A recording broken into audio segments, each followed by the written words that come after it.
ஓம் சரணாகத தீனார்த்த பரித்ராண பராயணே சர்வசியார்த்திகரே தேவி நாராயணி நமஸ்துதே. வணக்கம் நேயர்களே, இது மகாலட்சுமி ஜோதிடம் வழங்கும் காலச்சக்கரம்.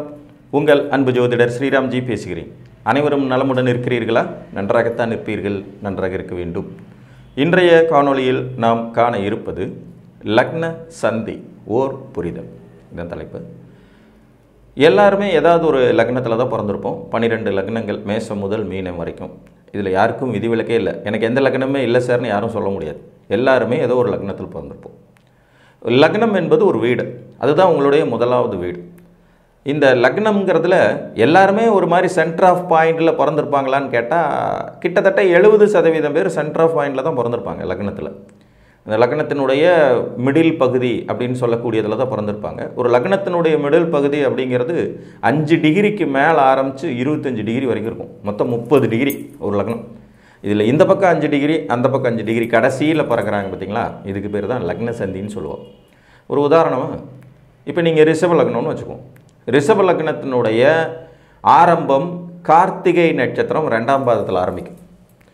கார்த்திகை நட்சத்திரம் 2ஆம் பாதத்தில் ஆரம்பிக்கும். இதுவே நீங்கள் கார்த்திகை நட்சத்திரம் 1ஆம் பாதம் மேச லக்னத்தில் பிறந்திருந்தீங்கன்னா, இந்த லக்னம் முடிஞ்சு அந்த லக்னம் ஆரம்பிக்க போகிற நேரத்தில் நீங்கள் பிறந்திருக்கிறீங்க அப்படின்னு அர்த்தம். இப்போ உங்களுக்கு மேச லக்னத்திற்கான பலன்கள் நடைபெறுமா, ரிஷப லக்னத்திற்கான பலன்கள் நடைபெறுமாங்கிற குழப்பம் கண்டிப்பாக இருக்கவே செய்யும். இதில் நிறைய விஷயங்களை கிளாரிஃபை பண்ணி, குணங்கள் எப்படி இருக்கிறது, வாழ்வியல் சம்பவங்கள் எப்படி நடந்திருக்கிறதுங்கிறத உங்ககிட்டே கேட்டு தெரிஞ்சு தான் எந்த லக்னம் உங்களுக்கு வேலை செய்யுதுன்னு கண்டுபிடிக்கணும். இது ஒரு விதி. இன்னொரு விதி, உங்களுக்கு அமைந்திருக்கிற வாழ்க்கை துணை, பிறந்திருக்கிற குழந்தைகள், அவங்களுடைய லக்னம் ராசி, இதையெல்லாம் வச்சும் நம்மளோட லக்னம் எது அப்படிங்கிறத தீர்மானிக்கலாம். என்னதான் நாம் இதை தீர்மானித்தாலும் கூட இந்த லக்ன சந்தியில் பிறக்கிறவங்களுக்கு பலன்கள் துல்லியமாக கிடைப்பது இல்லை. இது உண்மைதான், இதை மறுக்க முடியாது.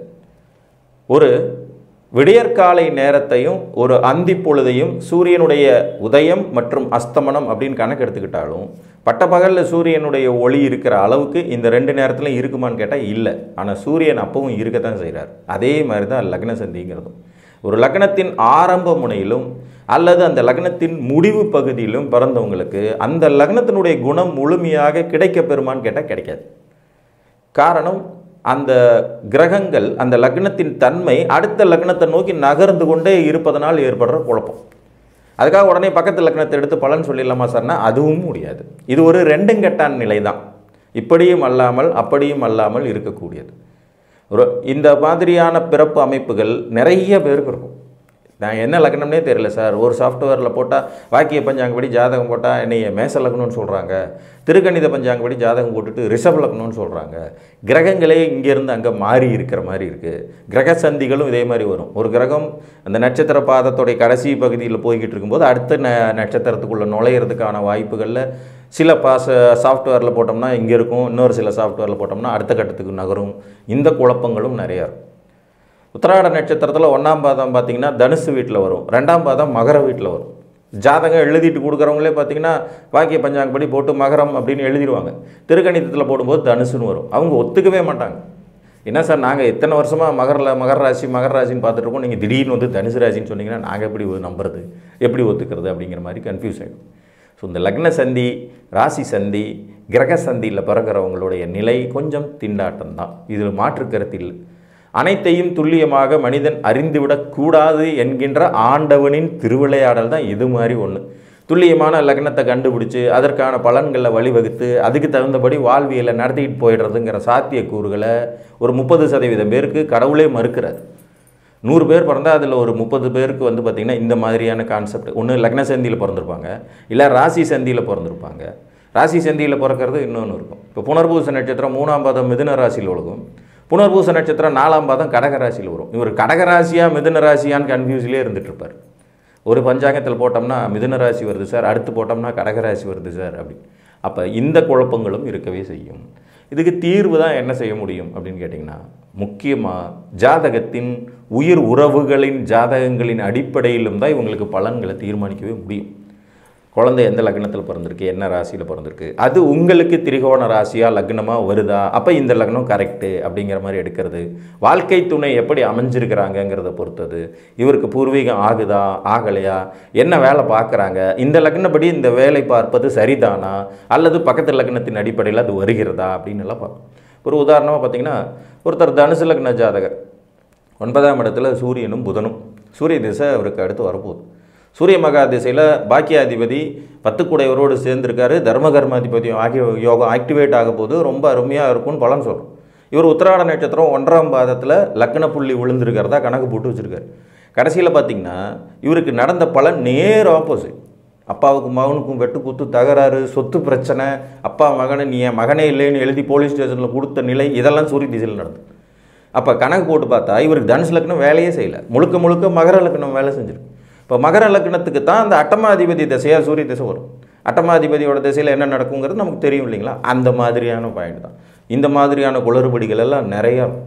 அப்போ லக்ன சந்தியில் பிறந்தவர்களுக்கு அவர்கள் வாழ்வியல் நடைமுறையில் முன்னாடி நடந்த பலன்களை நம்ம இந்த லக்ன அடிப்படையில் சொல்லி அது சரியாக வந்தால் மட்டுமே இந்த லக்னத்தை கன்ஃபர்மேஷன் பண்ணணும்.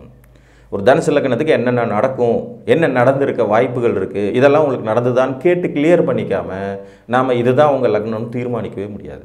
இந்த லக்ன சந்திங்கிறது ஒரு தலைவலி தான். லக்னத்தின் கடைசி பகுதியில் பிறந்தாலும் சரி, லக்னத்தின் ஆரம்ப பகுதியில் பிறந்தாலும் சரி, இந்த குழப்பங்கள் நிச்சயமாக இருக்கவே செய்யும். இப்போ உதாரணமாக ஒருத்தர் துலா லக்னத்தில் பிறந்திருக்காரு, விசாக நட்சத்திரம் 3ஆம் பாதம் 29வது டிகிரியில் லக்னம் விழுந்திருக்குன்னு வச்சுக்கோங்க. விசாக நட்சத்திரம் 4ஆம் பாதம் விருச்சிக லக்னத்துக்குள்ளே போயிடும். இவருடைய கேரக்டர் துலா லக்ன அடிப்படையிலையும் இருக்காது, விருச்சிக லக்ன அடிப்படையிலையும் இருக்காது. ரெண்டும் கட்டான நிலையிலே இருப்பாங்க. இதுவா அதுவாங்கிற மாதிரியான கன்ஃபியூசிங் ஆகும். நிச்சயமாக அது ஆக தான் செய்யும். ஏன்னா லக்ன சந்தியில் பிறக்கிறதும் ஒரு குறைபாடு தான்.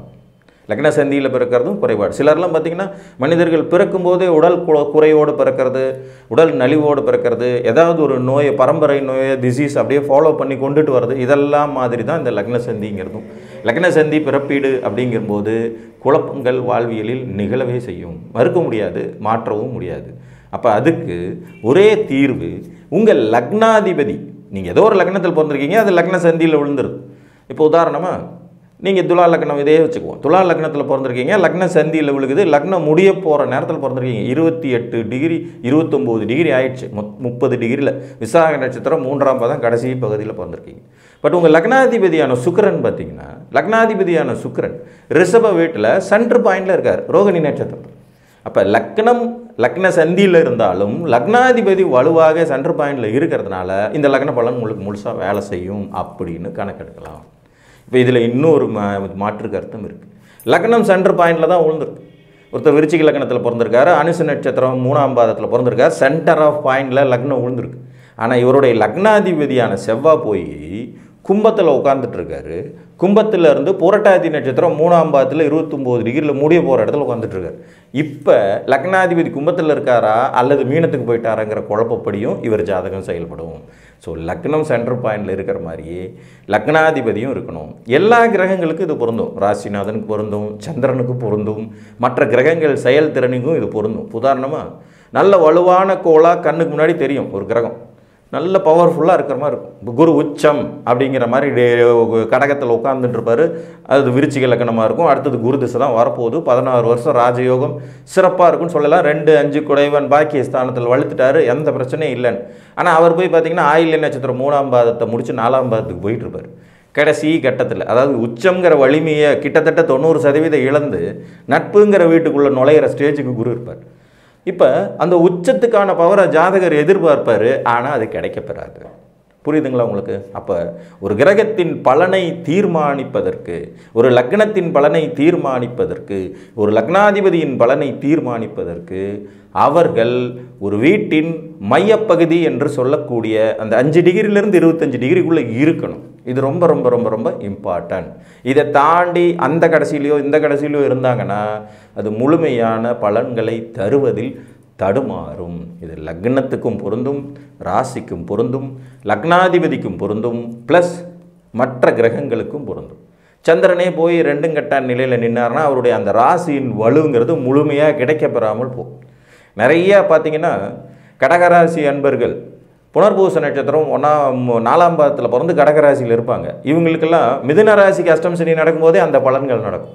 இப்போ கடகராசிக்கு அஷ்டம் சனின்னு சொல்லிக்கிட்டு இருக்கிற காலத்தில் பார்த்திங்கன்னா இவங்களுக்கு அந்த மாதிரியான ஒரு பலனே இல்லாமல் போயிடும். அது புனர்பூசத்தை கடக்கும் போதே வந்துடும் அப்படிங்கிறது மாதிரி வரும். இந்த மாதிரியான விஷயங்களிலும் ஜோதிடத்தில் கவனம் செலுத்த வேண்டியது அவசியம். ஸோ லக்ன சந்தியில் நீங்கள் பிறந்திருந்தால் நிச்சயமாக உங்களுடைய வாழ்க்கை துணை, குழந்தைகள் பிறந்த லக்னம், ராசி, நீங்கள் பார்க்கும் வேலை மற்றும் சூழல், உங்கள் பூர்வீகம் உங்களுக்கு ஒத்துழைத்த நிலைப்பாடு, தாய் தகப்பனுடைய நிலைப்பாடு எல்லாத்தையும் அந்த லக்ன சந்தி அடிப்படையில் இருக்கிற லக்னத்துக்கு முதல்ல கணிச்சு பார்த்து இது சரியாக வந்தால் மட்டுமே இந்த லக்னம் உங்களுக்கு வேலை செஞ்சிட்ருக்குன்னு எடுத்துக்க முடியும். அப்படி இல்லைங்கிற பட்சத்தில் பக்கத்து லக்னமும் வேலை செய்ய வாய்ப்புகள் இருக்கும், அல்லது குளறுபடியான பலன்கள் நடக்கும், யோகிதைகள் உண்டாகும். அடுத்ததாக லக்னம் ஒருவேளை லக்ன சந்தியில் இருந்துட்டாலும் லக்னாதிபதி ஒரு சென்டர் ஆஃப் பாயிண்டில் போய் வேறொரு வீட்டில் அமர்ந்துட்டார்னா அதையே லக்னமாக பாவித்து பலன் எடுக்கும் போதும் கிட்டத்தட்ட 70% துல்லியமான பலன்கள் கிடைக்க பெற்றுவிடும் என்று கூறி, லக்ன சந்தியும் ஒருவித குறைபாடு தான். இப்படி பிறக்கும்போதே சுகர் வியாதியோடு பிறக்கிறது, பிறக்கும்போதே ஆட்டிசம் குறைபாடு பிறக்கிறது, பிறக்கும்போதே உங்களுக்கு இதயத்தில் ஓட்டை இருந்துச்சு அப்படிங்கிற மாதிரி பிறக்கிறது மாதிரியான ஒரு குறைபாடான அமைப்பு தான். எல்லாருக்கும் கிடைத்து விடுவதில்லை என்பது தான் ஜோதிட சாஸ்திரத்தின் சூட்சுமம். இறைவன் வகுத்து வைத்த நியதியும் அதுதான். கர்மாவை அனுபவிக்கவே 70 முதல் 80% பேர் பிறக்கிறோம். நல்லதை அனுபவிக்க பிறக்கிறவங்களே 15% 20% பேர். அப்போ இந்த மாதிரியான லக்ன சந்தி குறைபாடுகளும் ஜாதகத்தில் இருக்கவே செய்யும். இதையும் துல்லியமாக கணக்கீடு செய்து தான் பலன்களில் ஓரளவு நாம் சரியான பலன்களை எட்டிப்பிடிக்க முடியும் என்று கூறி, மீண்டும் ஒரு காணொலியில் உங்களை சந்திக்கும் வரை உங்களிடமிருந்து அன்புடன் விடைபெற்றுக் கொள்வது உங்கள் அன்பு ஜோதிடர் ஸ்ரீராம்ஜி. நன்றி, வணக்கம்.